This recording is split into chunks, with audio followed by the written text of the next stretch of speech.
I would love to kind of talk just a little bit about the finale since this group just got to experience it. Had any of you, is this a multiple viewing for anyone? That you've seen it more than once? Yes. Incredible.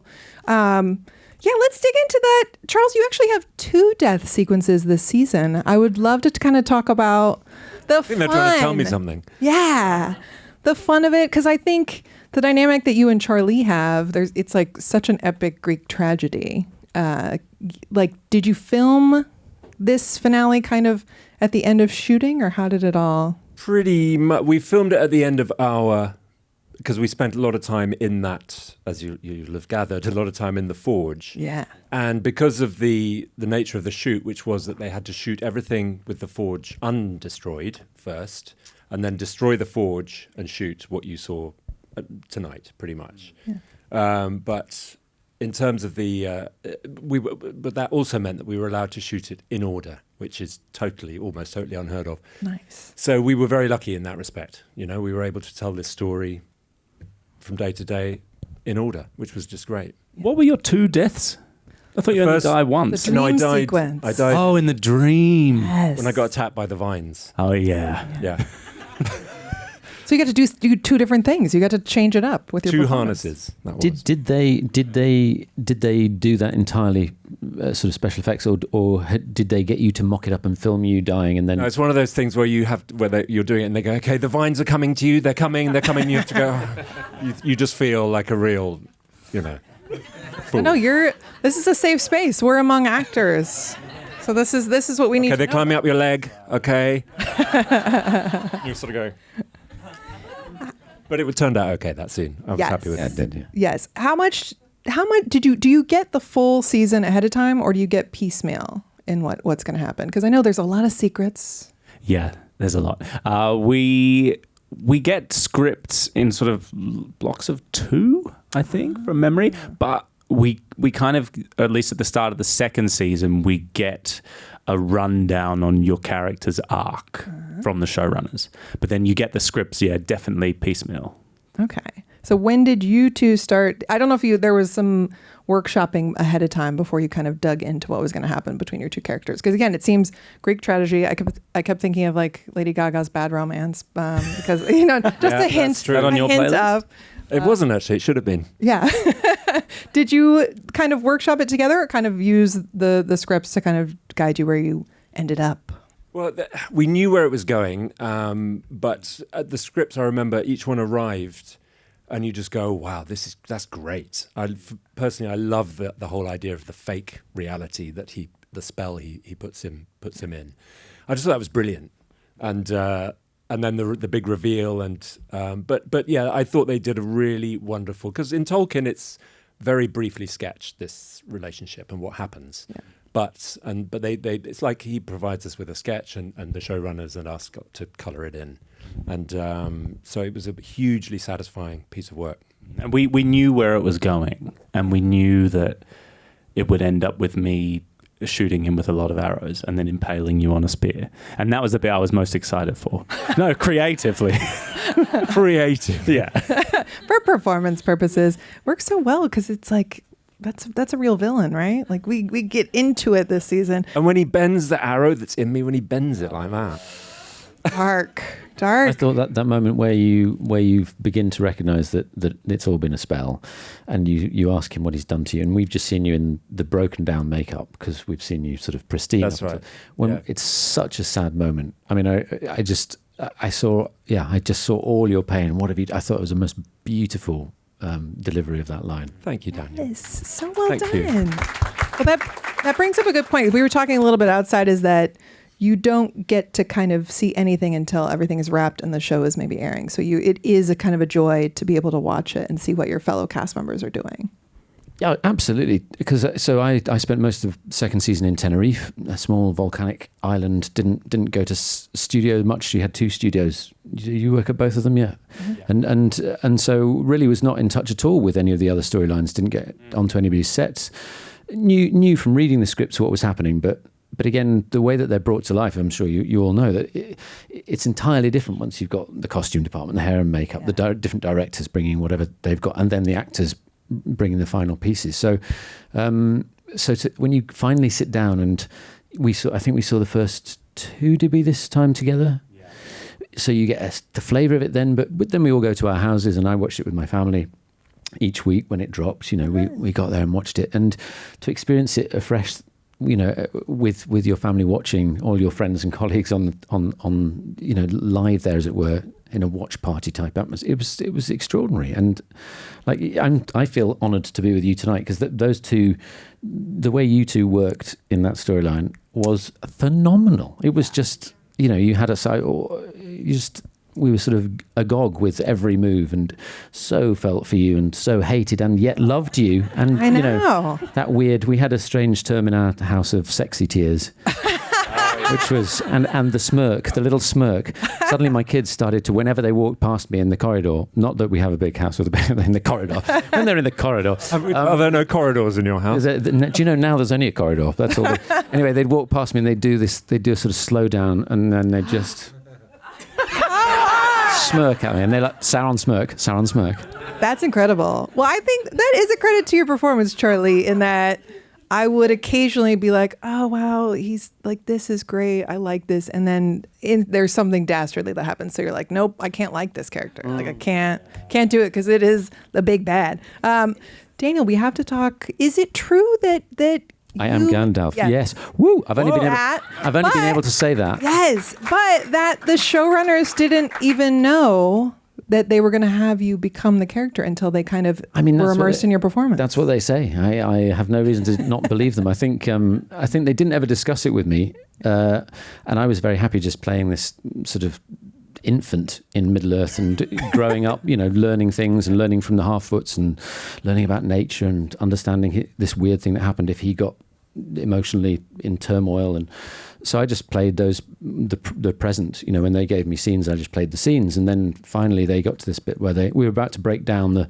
Tom Bombadil set. And they said, oh, there's something we've forgotten. When we're breaking it down, we've got one more scene to film in there, and it's the end of episode 8, and you're going to have to say something quite important. And I was like, oh, okay. And they said, so we think we better tell you. I was like, okay. And they said, yeah, so basically you're going to realise that your name's going to be Gandalf. And I was like, oh, that's something else. You know, what a moment to... So that wasn't in the script. So you did you all know? That script hadn't come out. When did you find out? By then, no. I didn't know. No. I had my suspicions. Yeah. I think everybody had suspicions. Yeah. Yeah. But like with you, it grew about your character. The rumours start to rumors, spread. Yeah. The rumours, Yeah. you can't avoid them. Yeah, there were some great rumours about, because we didn't know in season 1 who Sauron was going to be, and I remember when various people arrived, as each new character arrived in New Zealand, and we got their bit of script, people would go, oh, maybe they're Sauron. But Charlie was there amongst us all that time. Did you know all the time? I didn't know. No. Come on. I honestly didn't know until the start of the 3rd episode. But I thought you got your chest tattoo saying, I am Sauron. I'm Sauron. Halfway through. Huge. You gave off pretty good suspicious vibes in season 1 too. Yeah, you were a bit sus. Yeah, and I liked. I mean, I know some people felt that was quite a. I heard some people saying that they thought it was a red herring, that the audience was being played, but I never thought that. I just thought, as a human being, I feel quite often the seduction of the dark side. I feel, don't you feel like something? It's the sexy side sometimes. Oh, right. You gotta be careful. But you know, there's a time when you think, I've got some power here, and I'd really like to use it for. I'd really like to embrace that, and I think what we saw, hopefully, with The Stranger was that not knowing anything, not being civilized yet, that he didn't know that to kill the fireflies or to hurt these beings or to do that with the trees, that those things weren't great, that they had repercussions. So I feel like he's learning, and that's the key about the wizard ultimately, is that you only become wise through experience. So he's got to go on those journeys of learning. Yeah. You talked a little bit about appreciating Charlie and Charles's dynamic. I feel like you and Rory have a really good, even though it's a short kind of blip, but it seems like Rory brings such a lovely jolliness to Tom. And he's always, the way it's been written, he's always pulling the rug from out of the stranger's, under the stranger's feet. I feel like the stranger's just about got a hang of the Half-Foots, and then suddenly Rory comes, you know, Tom Bombadil comes in and upends everything, you know. Who's that singing? Singing? I heard someone singing. Is there anyone else here? You're here. Aren't you? I think so. You know, he's just like, what's actually happening here? Yeah. Everywhere he looks. Is it left open enough that we might see Rory again? I don't know my Tolkien, the deep outside of the books. I haven't, because we're about to start filming in Maybe he'll drop in. I could see that. 2025. So I would have thought at some point we'll find out. I haven't found out anything for definite as yet, Yeah. particularly, but fingers crossed. Would be lovely, wouldn't it? Yes. I mean, again, the whole cast. This is a loaded question because it seems like being in a show like this, there's a lot of care and effort put in across the board for making it, loyal to the source material and the source author. And obviously, Amazon put some money into it, which is amazing. And I feel like you can see it with costumes and the effects. Is there one element that is like the most magical aspect of being in this series, or like being in a show, being in Middle Earth?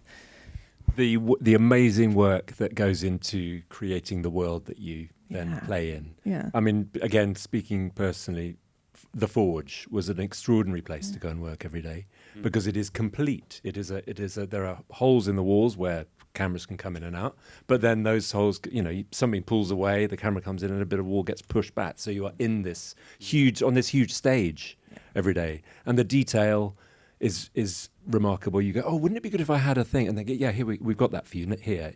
That's great. We thought about that. Thought you might need that. Really extraordinary work. And and we've just won a BAFTA, I think, in the UK. Yeah, well deserved. Yeah. How long had the first age wine been, sitting and maturing? Since the first age. Yeah, how about for you, Daniel and Charlie? It's like a most magical element of like whether it's the costumes or the set or just ambiance in general. Yeah, I think I would have said the same thing that Charlie just said, because it kind of leaves you in a place as an actor where a lot of the hard work is done for you, right? You don't. It's fun. I mean, that's what we all do, right? You have to use your imagination, but it definitely is a tool you can use as a performer because you're looking around and you don't have to imagine anything, even though you're living in Middle Earth. It informs your performance enormously. Hugely, because it just puts you in a world that is so different to ours, but it puts you somewhere completely other that you can work in. And there's something interesting about that being all practical. There's something interesting where you are all living in the same world. Like when we all look at the walls, they're the same walls for each of us. Whereas if you're filming on blue or green screen, they're imagined to a certain extent. So I know that I found it more tricky when I had to imagine the wolves that were going to be CGI'd in. More difficult because Mark Ella and Megan, who played Nori and Poppy, had to imagine those themselves, and we didn't necessarily all have the same imagination of what that thing was. So to work in a world where it's been fleshed out so completely and so inspiringly and with such talent is a real help for creating a world building for the cast to follow as one storyline. Yeah, there were some great audience questions. I thank you all for those. I'm going to try to blend in here. A nice compliment for Daniel, your sequence with the sand, where it does appear your eyes are open with the sand going. I'm just wondering if you can kind of all talk about the most challenging aspects of this season. That was a funny shot because that was on location in a sort of canyon, and there was a lot of wind through and bringing the sand naturally, but there were quite a lot of wind machines bringing extra sand that was sort of chucked in. And I remember when we got to the rehearsal, we'd sort of planned out where everybody wanted to be, and we got to the rehearsal station, and the first AD sort of called out on the megaphone or whatever, okay, we're going to go for a rehearsal. And I was ready there on the thing, and the wind turbines start up, and the AD just before he yelled actually said, okay, crew, goggles on. All I saw was like 300 people just go. And I was the only one, without. And yeah, sure enough, sand everywhere. Quite a lot of eye drops afterwards, and got back to the UK, still suffering a little bit. And about 3 a.m. one day, took myself off to Moorfields Eye Hospital, where they where they took a copious amount of Tenerife out of my eyes. Wow. yeah. But, next season, contacts that somehow I don't know because rebel against it. Yeah, I mean, Megan wore contacts for that scene, and she said she was untroubled, but I had not worn my contacts because I thought it'd be worse. So maybe I made the wrong decision. Maybe contacts would have been helpful. Who knows? Anyway, there we go.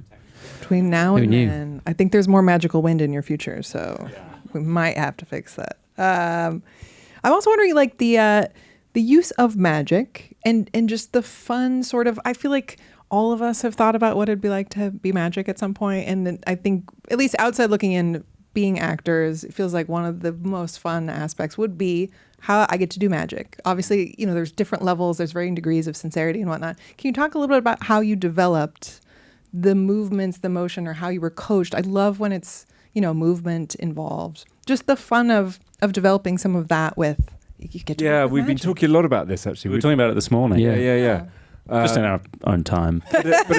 We do talk about nothing else. Over breakfast, but no, it comes back to that point of the environment that you are placed in. That informs the magic as well. And the whole ring making sequence, which is magic, of course it is. Yeah. The rings are magic. Use this. It's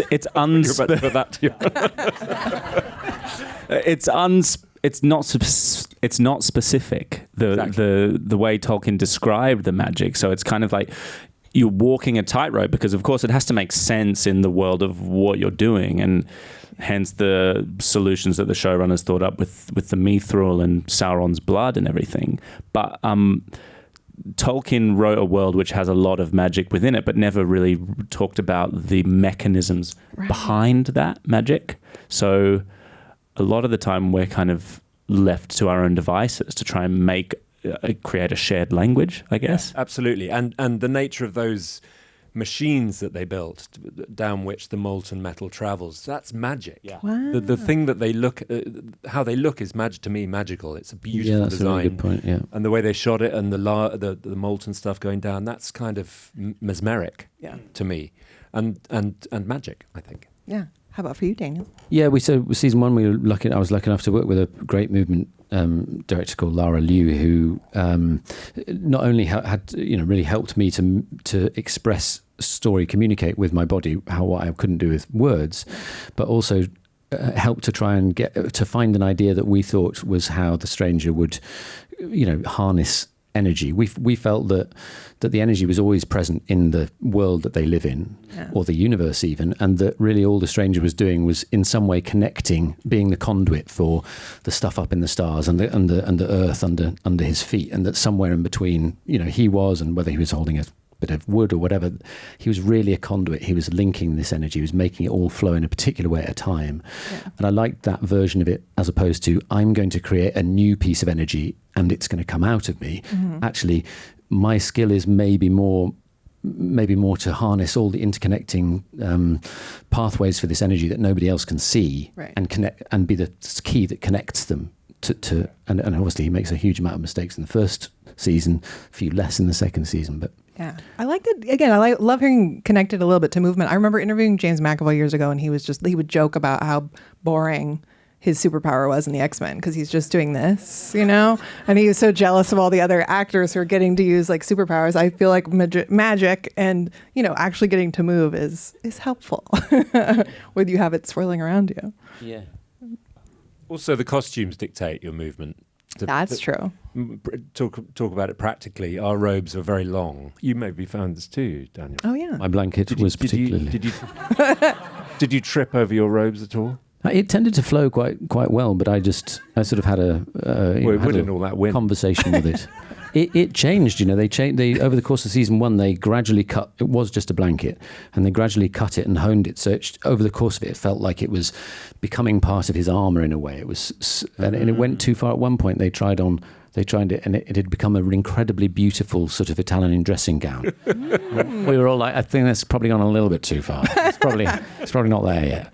That works. One of the things in doing a little of my homework, I think, Charles, you said about Charlie is the way you I would love to talk about kind of the layers of the different characters that you're kind of tasked with, and that there's a vocality you decided on. Can you talk a little bit about that creation of, if you had any direction, or people had opinions, or you got to do it all on your own? It was quite a long process, because we started obviously with Halbrand, and that was a whole season of creating this character, which I, pretty soon found out was Sauron. Yeah. But was for the first couple of episodes, I was playing it oblivious to that.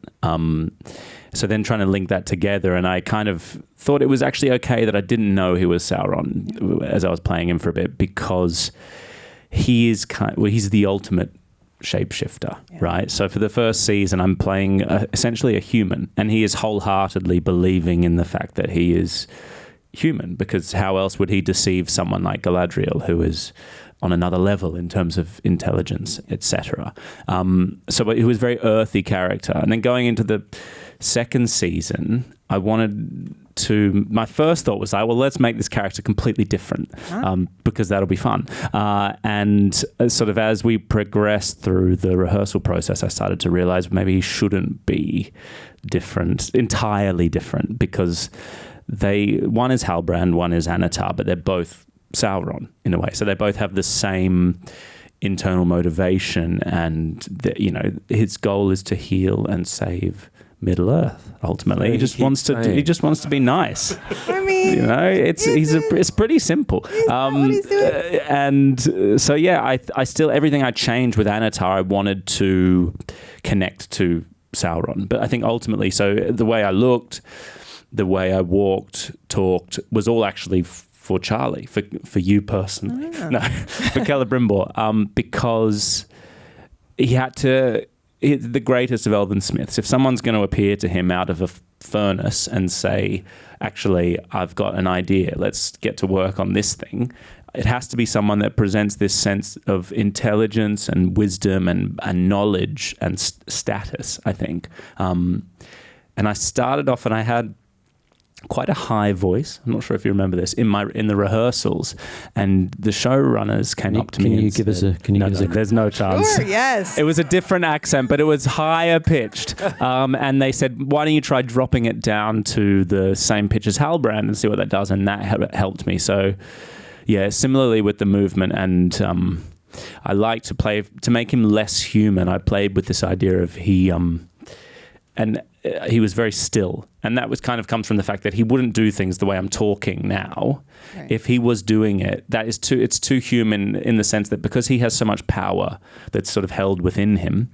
If he's talking like this, then like things are flying around the room because it's like like you're flying off your chair or whatever.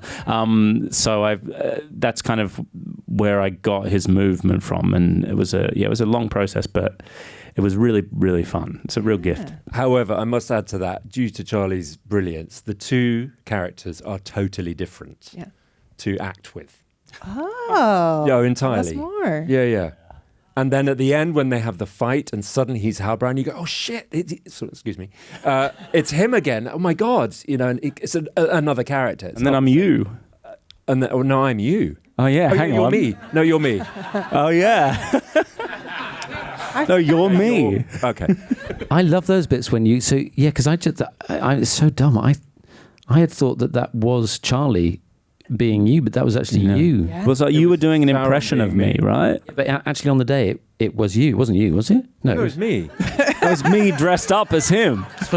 See? I'm very slow, aren't I? I hadn't got that until just now. That shows you how good they are, eh? It's true. It is. It's so successful. Well, can you talk more about that? Like why it was different to act with? Were you doing? Just because he's so good, and he presented an entirely different character. Yeah. And because we have the scene in season 1 we have 1 or 2, 3 scenes between us. One in particular, and then he reappears at my gates, and I let him in, and then he goes into the fire and emerges as a totally different person. Right. And that was great to work with, Yeah. It's he's very chilling. There's another thing on the crafts that I was expecting when I read it. That's going to be VFX, but it was real fire. They that was a warm day in the forge. Yeah. So they had me walk out of the furnace, and they had these kind of gas, I guess, flamethrowers that you have to walk through. And they were saying to me, "Yeah, Charlie, go nearer, go nearer." I go, "You sure?" You want? Yeah, it's perfectly safe. Just go nearer. You guys want to try the crater? You want to get in the crater? Season 1. Yeah. I mean, season 1, we had 80 flamethrowers. You did too? Any advance on 80? I God. think 80. Yeah. It took us we a had week 2. to film the crater because they had to light each one individually, which took about an hour and a half. And then, they were putting them out and lighting them. Was that a fun time for you? Well, I was okay because I was deep down in, but poor old Markella and Megan were high up, and so they got all the black smoke, and every so often they had to rush them to hospital, obviously. And that's a joke. That's a joke. It's not a good joke. I take it back. I withdraw that, if that's possible in today's age. I'm afraid it's too late. Yes. No, but I was wondering about the practicality of the forge. So that was a real fire. Wow. Gosh. God, yeah, we should talk about that more because again, the crafts element that's so impressive to hear that it was present. Yeah. One thing great. Sorry, also whilst very hot, great to have happening. Yeah. Because it informs everything. Particularly for you, because you're like in awe of the whole thing, right? Yeah. That was what I was just saying. And you were talking about the magic of the thing where all the metal flows. Yeah. Did you see any metal flow? No. But they say I think that they kind of shone a light to show where it would go. I think. Cool. I think they guided us for our eye line to show. Yeah. In that sequence when I come out of the fire, actually walking through the flames was okay. I spend all this time walking down this staircase to you, and you can't look down. And you were talking about before about the costumes. It's so difficult to walk up and down stairs in those robes without looking down. Wow. Yeah, I didn't think about that. So what you're doing in rehearsal is counting the steps. Smart. So while you're coming down the stairs, you're going 18, 17, 16, 15. Anatar. That's good to know. I was going to ask also, did you have advice, tips, and tricks for the ears? Because that was new for you this season, yeah? It takes so long. Mine were 45 minutes an ear. Oh, how exhausting for you.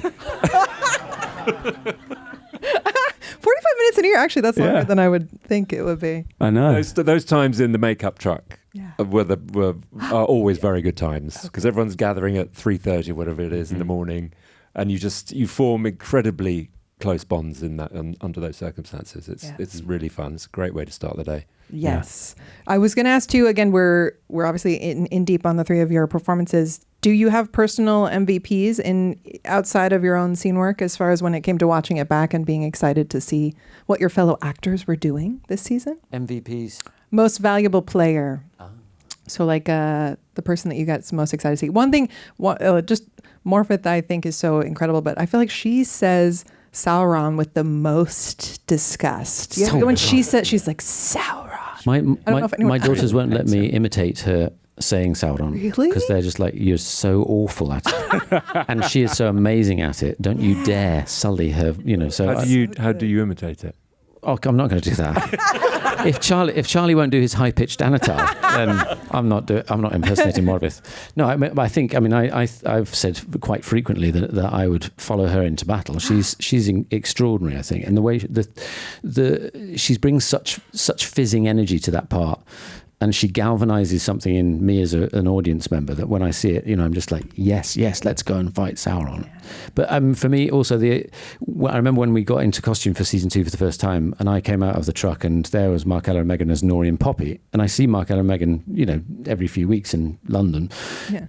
But I hadn't seen them for a year and a half before season 2 as Nori and Poppy. Seeing them in costume when I was in the Stranger's costume again was one of the highlights of my year. It was just like meeting two really great friends who I hadn't seen. All the sort of New Zealand work came flooding back, and they're so different. They look so different. Their personalities are different. It was really great. So they'd be my MVPs, I think. Yeah. How about for you? It's a beautiful, lovely job. I'm sure many people say this about their jobs, but it's such a lovely job to return to. Yeah. Because it's so difficult to pick one. I know. My highlight is always at Comic-Con at San Diego when we see the trailer for the very first time, along with everybody else in Hall H who haven't seen it either. And we genuinely have not seen it. Yeah. And so we're just sat there like this, staring up at this huge screen. And it's then that you really see what everybody else has been up to for the last however many months. And it's a feeling of huge pride in the entirety of the enterprise and all the cast. It's a very special moment. And it also kind of helps you paint a picture because you hear these things, Dan and Markella and Megan are off in Tenerife for 3 months, and you just hear about it while we're stuck in Bovingdon, and which is it's completely, that joke makes no sense to anyone here. It was very muddy and very wet. Very muddy place. Next to a prison, wasn't it? Backed onto a prison. Yeah. Sorry to all the people of Bovingdon who'll be watching this. And then you see where they were, and it's amazing. I mean, I love all the Elven storylines. It was lovely, as you say, for me to work because I worked the whole first season with Morpeth, and it's amazing to watch her journey in the next season. Yeah. That was a real highlight for me, even though I'm meant to hate the elves. Well, Yeah, but you still love him because you like want to seduce them to your side. Yeah. I'm not sure I believe anything he's saying. I think this is an arch piece of manipulation to get us on side of him. Well, I love it. And your dwarf king and queen are just always so great. Yeah, terrific. Yeah, terrific. Fantastic. We're coming down to kind of the end of our allotted time. Can you, without being punished under, whatever scrutiny, whatever, what can you tell us about what you hope and dream about next season? They could always flash back to Celebrimbor. I'm just wondering what you're excited about continuing. I've started the petition for that, surely. I mean, hopefully Parliament in Britain will be discussing. It's available outside on your way out. If you just a signature, that's all we need. And any donations you might care to make. That's perfect. I mean, you did it. There's a dream death. There could be a dream reappearance. I hadn't thought of that. The cogs start turning. Yes. Hang on. Yes. How about for you, Daniel and Charlie? I mean, it was such a wonderful moment for me to see on screen the sort of Gandalf reveal, because I hadn't believed necessarily that it was ever really going to happen. It feels so ridiculous when somebody says to you, you're going to play that, it's going to be named that character. And so to see that gave me sort of a relief in a weird way. And I think then moving forward and, thinking about all the many, many, many different experiences that somebody would need in order to get to the Gandalf we know from the books. Hopefully I might get the opportunity to fail quite a lot of times, to try some things, to get it wrong, to have to learn lessons, to find some more friends, to be taught some more things. Any of the, I think look at where the showrunners have taken us so far. It'd be great. Whatever they choose for season 3. Yeah. And you're just going to be stirring up trouble. Yeah, I think, place. Who knows what's going to happen. I'm lucky in the context of this time period is that Sauron's journey is written in quite a lot of detail. In the Second Age, there's not a huge amount written in detail of heaps of canon characters, but Sauron, we know he goes to Numenor, and we know that before he goes to Numenor, he's made, it's called the Rings of Power. He's made a lot of Rings of Power, and there's one more ring that we know he's got to make. But how are you going to do that? Yeah, you have no own? ring maker. I think he's got it covered without you. So good. And I hope for more Ents. I was so psyched to see the Ents this season. That was a lovely surprise. The most delightful characters. Well, I thank you all for being here. I thank you all for your wonderful questions, which I tried to fold in.